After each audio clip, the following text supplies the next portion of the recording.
So we really don't talk about third party here on the podcast unless it's something I really feel Takara or Hasbro will probably never do in official capacity. And we got one here today that kind of hits close to home also in a little bit, and I'm very excited to talk about it. It is the Ocular Max Finity F-02 Stray, a.k.a. Transformers Autobot Drift meets Initial D. So first, what is Initial D? Why does it matter? What is this car that Drift turns into that looks like a beater to you? Well, let's start first with Initial D. Initial D is an extremely popular and well-known racing anime and manga in Japan that debuted the manga in 1995 and the anime in 1998 and completely changed the landscape and the thinking of how racing works for the rest of the world. And it introduced most of the world to the Japanese mountain motorsport of drifting and toge racing.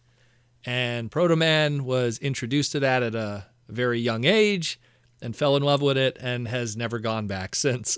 Let's put it that way. Now, the car that Drift turns into is the legendary AE86 Toyota Corolla, known as the Toyota Trueno in Japan, the model AE86. It's pretty much a Toyota Corolla 83 to 86 that was released here in America, hatchback edition. And it's not the first time that Transformers has kind of done something with it, but through very limited capacities. So when Transformers Energon came out, an AE86 made a cameo in the Energon Superlink episode, the very first one. You see, I guess we could call it Hopper, a.k.a. Cliff, a.k.a. Highwire, a.k.a. whatever the dub name was. Let's just call it Perceptor, his dub name, was watering two cars, and one of those cars was an AE86. But more specifically, it was an AE86 with a carbon fiber hood on the top, which because at the time in 2003, the airing of that episode, Takumi, the main character of Initial D, had a carbon fiber hood on his hood at the time, sporting in the manga. So a little bit of a deep cut there, but it wasn't that much of a deep cut and wasn't too obvious except for psychos like me.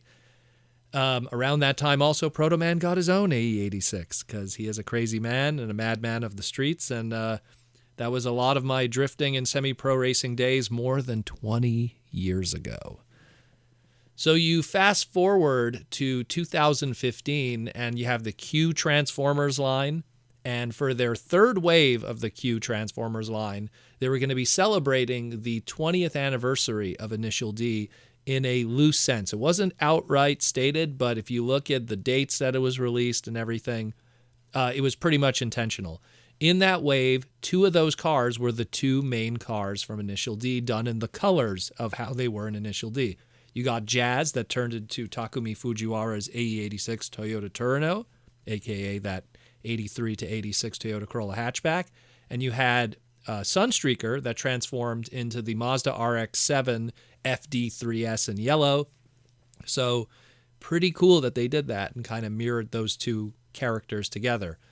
Now, when those guys came out, a lot of people were going like, man, like, you know, the king of drifting cars and everything, why didn't they make Drift the AE86 instead of Jazz?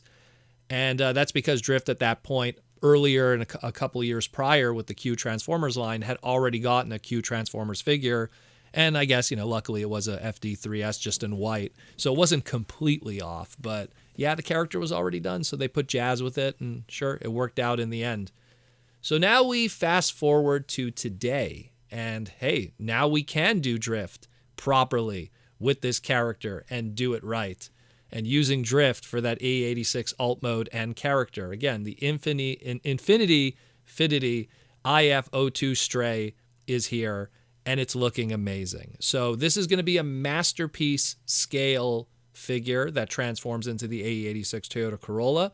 It looks pretty much almost like a masterpiece level reshell of the original Deluxe Generations Drift figure, because it has all the beats of the robot mode, all those fine details, the way the transformation works.